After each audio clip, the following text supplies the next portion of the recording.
Predlogov za priznanja, ki so jih podelili občini Hoče - Slivnica, ni bilo malo. Na slovesnosti so tako podelili 17 priznanj.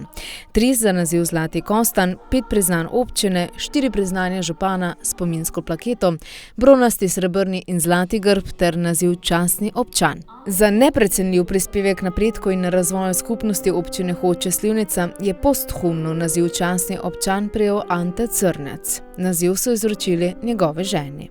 To je pa priznanje domačega kraja in se mi zdi, da je to pa največ vredno. Med dobitniki priznanja župana je tokrat bil tudi priljubljeni Marko Soršak Soki, ki je priznanje dobil za neprecenljiv doprinos glasbenemu opismenjevanju mladih in nesebično delo v projektu 20 za 20.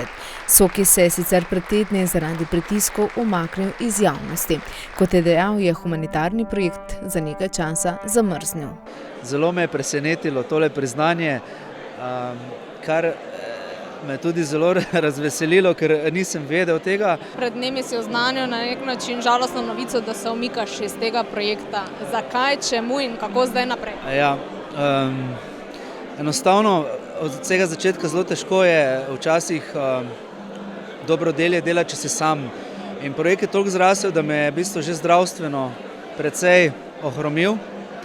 Ampak jaz sem še vztrajal, ampak ne gre. In pol pika na i so bili seveda tudi ravno razni pritiski javnosti, da ne bom konkretneje se spuščal v situacijo, ki mi je enostavno vzelo voljo. Ponosen na nagrajence in na vso delo v lokalni skupnosti je bil župan. Poudaril je, da je praznovanje čas, ko se je treba za trenutek ustaviti, se spomniti dosedanjega dela in svojih korenin. Na preteklo leto pa se ozira s ponosom, ker jim je uspelo izpolniti zastavljene cilje. Prizidek podružnični šoli, potem večnamenski objekt v Bohodi, nadomestni oddelki za vrtec, ki se zdaj gradi, tu je začetek gradnje vrtca v Hočah, pa na koncu, ampak verjetno najpomembnejši črpalni vodovod Lilek Mikuš, ki je predpogoj, da nadalje še razvijamo vodovod v Čreti in v prihodnjih letih tudi na Pohorju. Slovesnost in podelitev pa so popestrili nastopajoči z bogatim kulturnim programom.